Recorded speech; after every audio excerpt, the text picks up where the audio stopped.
Demek bugungi mavzumuz Euler va Fermat teoremalari. Euler funksiyasini biz eslab o'taylik. Ta'rifi qanaqa edi? Mana musbat sonlar ustida aniqlangan hamda a soniga 1, 2 va hokazo a-1 sonlar ichida a bilan o'zaro tub bo'lgan sonlar sonini mos qo'yuvchi funksiya bizda Euler funksiyasi deyiladi. Va Euler funksiyasi fiat a kabi belgilanadi. Masalan, mana fiat 1 teng 1. Biz o'tgan darsda buni hisob-kitob qilib ko'rdik, to'g'rimi? Fiat 2 teng 1. Misol uchun mana fiat 4 teng 2. Nima uchun fiat 4 teng 2? A ning o'rniga 4 ni qo'ysak, bu yerda nima bo'ladi? 1, 2, 3 bo'ladi. 1, 2, 3larning ichida endi 4 bilan o'zaro tub bo'lganlari bu 2 bilan 3 bo'ladi. 1 bilan 3 bo'ladi. Demak, soni 2 ta ekanda o'zaro tub bo'lganlari mana. Mana shu bizda Euler funksiyasi edi. Endi Euler funksiyasining qiymatini berilgan a sonining mana a teng lekin bunday kanonik ko'rinishda yoyilmasidan foydalanib hisoblaydigan formulani keltiramiz. Demak, fiat a teng a ko'paytirilgan qarang 1 minus 1 taqsim p1. p1 degan o'sha kanonik yoyilmadagi birinchi tub son. P minus 1 minus 1 taqsim p2. Bu o'sha kanonik yoyilmadagi mana p2, ya'ni ikkinchi tub son. Ko'paytirilgan va hokazo ko'paytirilgan 1 minus 1 taqsim pk. O'sha kanonik yoyilmadagi eng oxirgi tub son mana. Endi isboti unchalik murakkab emas. Avval a tub son bo'lgan holini qaraymiz. Agar a tub son bo'ladigan bo'lsa, a teng p bo'ladi. A teng p bo'ladi. Biror p soniga teng bo'lsin. U holda p tub son ekanligidan 1, 2, 3 va p minus 1 sonlarni har biri bilan o'zaro tub bo'ladi. Demak, fiat p teng p minus 1 bo'ladi. Fiat p teng p minus 1. Ya'ni o'zini oldingi sonlarning hammasi bilan u o'zaro tub bo'lgani sababli bu p sonining Euler funksiyasi mana qiymati p minus 1 ga teng. Haqiqatdan ham, tepadagi misolga qarang. 2 bizda nima? Tub soni, to'g'rimi? 2. Mana shu formulaga qo'yadigan bo'lsak, mana p ning o'rniga 2 ni qo'yib olsak, demak 2 ayrilgan 1 bu 1 bo'ladi mana. 3 tub son, to'g'rimi?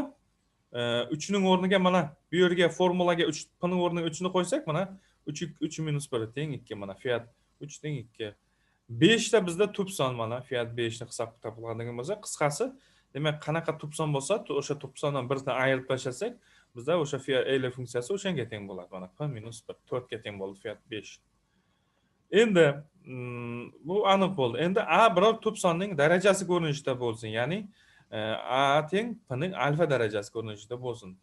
U holda mana p1, 2, 3 p ning alfa darajasi minus 1 ayrilgan. Qarang, mana shu to'plamni ayirib tashlayapmiz. 1 p, 2 p, 3 p va hokazo p ning alfa darajasi minus 1 dan p ni ko'paytiramiz mana. Sonlarning barchasi p ning alfa darajasi bilan o'zaro tub. Ya'ni mana p ning alfa darajasi fiat p ning alfa darajasi teng bo'ladi. P ning alfa darajasi minus p ning alfa darajasi minus 1. Endi keyingi hol. Aytaylik, mana a deganimiz ikkita tub sonni ko'paytmasi ko'rinishida bo'lsin. P1 ko'paytirilgan P2. Bu yerda P1, P2 tub sonlar. Endi umumiylikka ziyon yetkazmagan holda o'sha biz tartibni qo'yamiz, bu yerga P1, P2 dan kichik bo'lsin deymiz. Misol uchun 2, 3 bo'lsin deganda gapda bu.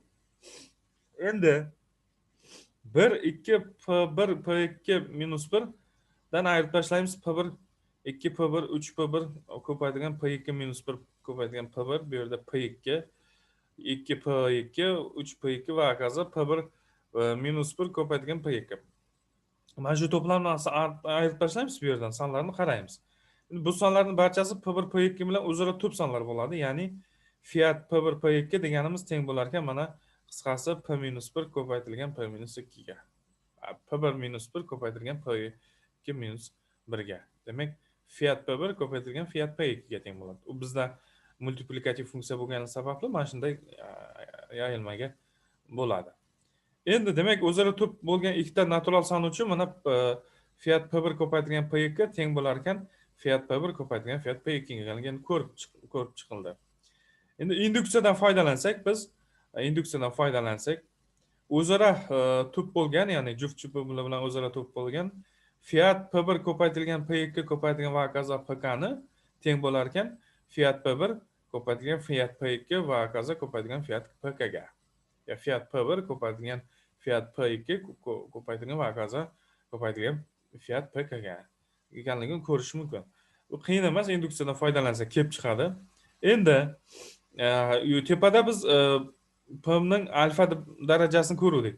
Xuddi o'shanga o'xshagan berilganlardan foydalansak, keyin biz keyingi qadamda P1 ko'paytirilgan P2 ning, ya'ni A degan sonimiz bu yerda P1 ning alfa 1 darajasi ko'paytirilgan P2 ning alfa 2 darajasi bo'lsa, o'sha tepadagi o'xshab narsalarni ayirib tashlab hammasini yig'ib chiqsak, bizda quyidagi mana ifodaga ega bo'lamiz. Ya'ni buni hozir hisob-kitob qilib chiqadigan bo'lsak, mana eng oxirida bizda mana birinchi qavsdan P1 ning alfa 1 darajasini chiqarib olamiz. Ikkinchi qavsdan P2 ning alfa 2 darajasini chiqarib olamiz. Uchinchi qavsdan va hokazo eng oxirgi qavsdan PK ning alfa K darajasini chiqarib olsak, bizda qisqasi mana A ning kanonik yoyilmasi kelib chiqadi. Mana qavslarning oldida ko'paytmalarni yig'ib ko'paytirib chiqsang va ikkinchi qavslar bunday ko'rinishga keladi. Endi eng asosiy bugungi mavzumiz bo'lgan mana L teoremasini ko'raylik. Qanaqa ekan? Teorema. O'zaro to'p bo'lgan A va M, e'tibor bering, M birdan katta bo'lishi kerak. M sonlari uchun quyidagi munosabat o'rinli. A ning Fiat M darajasi 1 bilan M moduli bo'yicha taqqoslamali.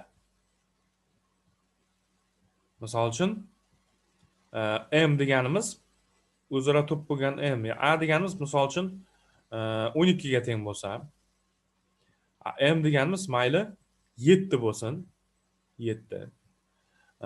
U holda demak 12 ning Fiat 7 darajasi, keling A'ni sal kichkinaroq sanalaylik. A 12 bo'lsin. A'ni mayli A demak 6 ga teng bo'lsin va M 5 ga teng bo'lsin. O'zaro to'p qo'yadi bizda. Fiat 5 nimaga teng edi bizda? Fiat 5 4 ga. 4 ga teng edi. Demak, 6 ning 4-darajasi 1 bilan 5 moduli bo'yicha taqqoslamali deydi. Haqiqatan ham 6 ning 4-darajasi oxiri 6 bilan tugaydi, to'g'rimi? 36, 216, yana 6 ni ko'paytiramiz, oxiri 6 bilan tugaydi, to'g'rimi? Qanaqadir son kelib chiqadi. 6 ning 4-darajasi demak nimadir 6 bilan tugaydi. U 1 bilan 5 modul bo'yicha taqqoslamali ekani aniq. Chunki 1 ni ayirib tashlasangiz, 6 dan 1 ni ayirib tashlasangiz 5 bilan tugab qoladi son. Son 5 bilan tugadimi, u 5 ga bo'linishi aniq. Demak, shunaqangi bizda tasdiq bor ekan. Demak, o'zaro to'p bo'lgan A va M sonlari uchun quyidagi munosabat o'rinli. Ya'ni A ning Fiat M darajasi 1 bilan M moduli bo'yicha taqqoslamali bo'lar ekan. Teorema tushunarli. Men kichkina sonlarni olib misol tariqasida ko'rsatdim. Endi isbotini qaraymiz. Mayli, mana Fiat M S bo'lsin. Qanaqadir S son. M dan kichik va M bilan o'zaro to'p bo'lgan har xil mana R1, R2 va hokazo RS sonlari uchun AR1, AR2 va hokazo ARS sonlarini qaraymiz. U holda qarang. A1, AR1 S1 bilan M moduli bo'yicha taqqoslamali. AR2 S2 bilan o'zaro taqqoslamali. ARS S C bilan o'zaro taqqoslamali. Bu yerda endi S1, S2 va SC'lar o'zaro teng bo'lmagan sonlar. O'zaro teng bo'lmagan sonlar. Endi qarang. O'zaro teng bo'lmagan sonlar.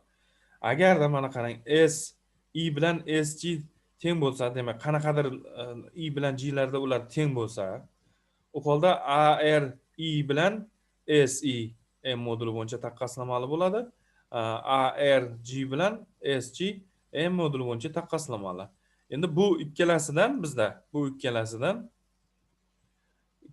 mana bu ikkalasidan ayirib tashlasak bir-biridan.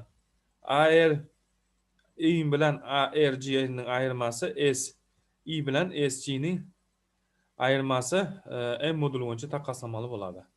Biz tepada aytdik, agar S qanaqadir I bilan G larda SI bilan SG teng bo'ladigan bo'lsa, holda ularning ayirmasi 0 bo'ladi mana.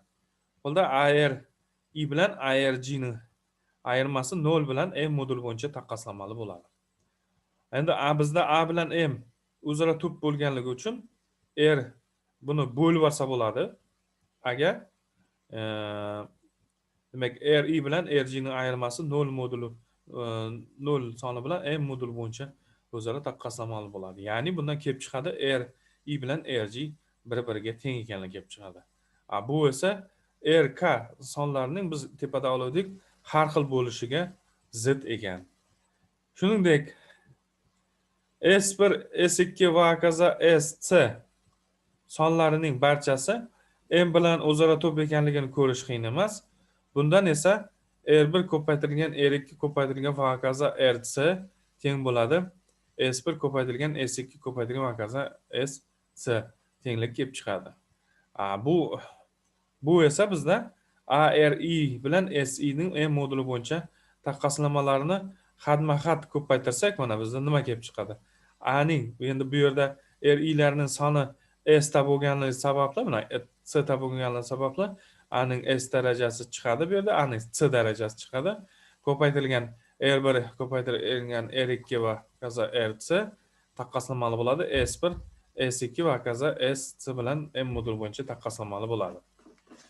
Demak, A ning C darajasi 1 bilan M moduli bo'yicha taqqoslamali bo'ladi. Chunki bizda R1 bilan RS gacha ko'paytma bilan S1 bilan SC gacha ko'paytma ikkalasini tenglik. O'shaning hisobidan qisqartirib ketsa, mana A ning C darajasi 1 modul bo'yicha taqqoslamali ekanligi kelib chiqadi. Endi Euler teoremasida agar M soni o'rniga biror P to'p son olinsa, ya'ni 38 2 tenglik quyidagi ko'rinishga keladi. Bu tepadagi teoremadagi mana Fiat M ning o'rniga nima qo'yamiz bizda? A ning darajasida P-1 1 bilan o'zaro taqqoslamali bo'ladi. Ushbu tenglikni ikkala tomonini A ga ko'paytirsak, A ning darajasi mana P darajasi A bilan P moduli bo'yicha taqqoslamali ekan kelib chiqadi. Bu tenglik bizda eng oxirgi tenglik Fermatning kichik teoremasi deyiladi. Fermatning kichik teoremasi deyiladi.